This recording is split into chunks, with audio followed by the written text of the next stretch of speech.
This week, CNN hosted what was the last Republican presidential debate of 2015. Ken, were there any surprises?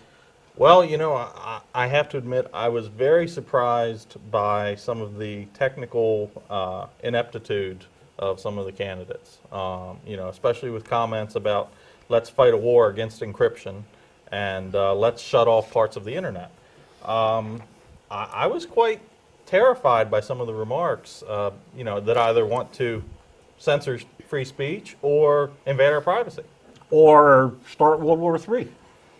Yeah. Let's go shoot down Russia. Trump's comment about shooting down Russian planes just made so nonchalantly, just floored me. I mean, for crying out loud, you just start wars that way. I mean, just absolutely floored me. And when Carson got up there and he tried obfuscating his viewpoint that you could go ahead and have World War III and not worry about it too much, and the moderator said, are you prepared to see tens of thousands of civilians killed in an all-out war? Of course, he started obfuscating and pulling back from that, but that's what it is. I mean, these people are talking about going in and carpet bombing and nuking people, for God's sake. In his defense, that was kind of a low question. It wasn't a low question at all. The man is advocating a war. If you want to advocate a war, then you need to start talking about tens of thousands of civilians killed in that war and whether or not the American public is willing to shoulder that kind of imagery. I'm going to have to say I did like what Rand Paul said about, we've done the whole regime change stuff. It hasn't worked for us. No.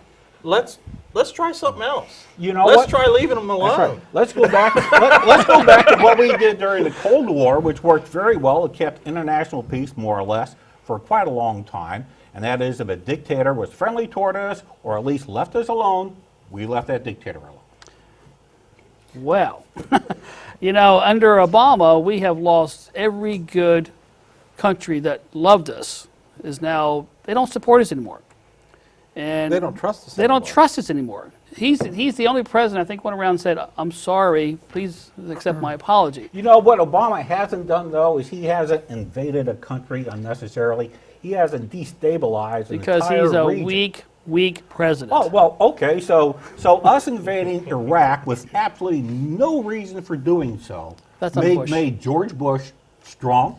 So George Bush made the wrong decision there, but let's face did. it, he made the wrong decision based on every bit of intelligence because the No. Congress, No. the Forget Congress agreed that they had weapons of mass destruction. You know what? As an intelligence officer, I was one of the people feeding Iraq intelligence to use their chemical weapons to use against Iran in their war against Iran. Big flipping deal. We knew they had it. We knew they employed it internally.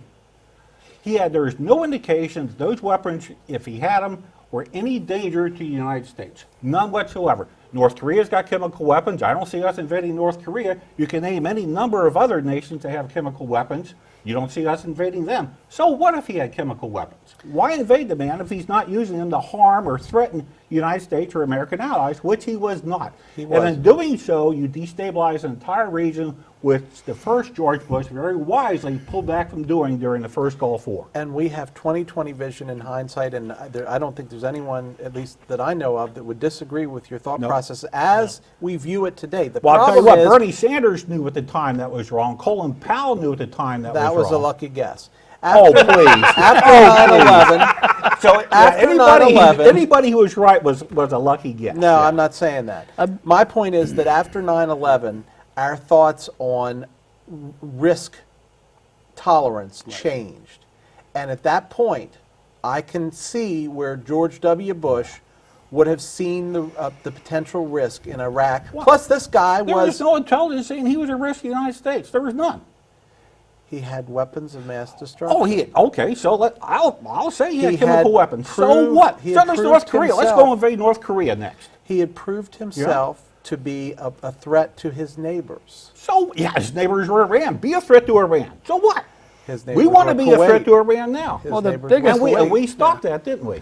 Well, the biggest threat we have right now in the United States is our own president. And I hate to say that, but it is. I mean, we need a strong president. And what would you have him do overseas that he's not doing now? A lot better he's doing now. What would you have First him off, do? I never did the Iran deal. give them $150 million, which is going to supply He their didn't new weapons. give them 150. What he did is he unfroze some of the funds that were frozen. It's not like American taxpayers are paying for that. I understand that, but why did he should have kept them froze. So back to the debate. So, in my Oh, that's opinion, right. That's right. We in were my on that, weren't we? opinion, the third Bush is done. Yes. Yes. Yes. He's done. Yes. Cancel Christmas, You man. know, I saw these talking heads that'll come up on the network say he did well. I couldn't believe it. He Well, came off as compared to what? indecisive as he Compared to always what? was. I mean, I Yeah. don't know. Well, compared to my coonhound, Yeah. you know, People are done with the Bushes.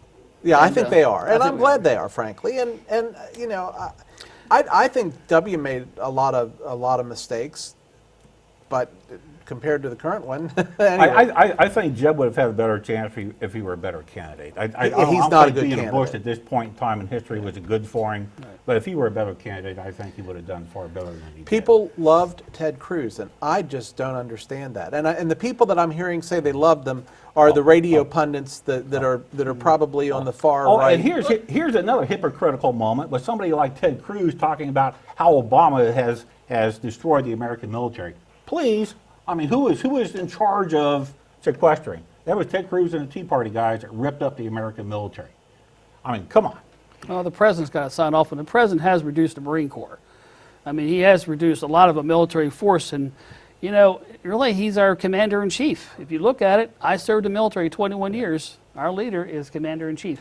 What about our friend Carly Fiorina? So something I did love that she said was, you know, so the question was asked to her was, should the private sector be forced to help the government decrypt ISIS communications? And I loved her response. Her response was that you don't have to force them. All you have to do is ask. No, that's not true. She said that. But you need to ask, and you need to ask with a big fat paycheck in your hand to do it. Okay. Okay. What's wrong with getting paid? Nothing's wrong with it. Let's just be very clear on that. They're not doing it out of patriotism. Oh, no. They're doing that out of a profit motive, which is nothing wrong with that. I just want to make But sure the only we're true clear on it. candidate that's really out there besides her is Trump.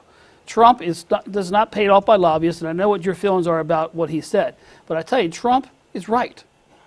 He's going to make America strong again. You'll make America dead again, along with half the world I is don't all think glowing. so. No, America's strong. We are a very strong group of people that comes together.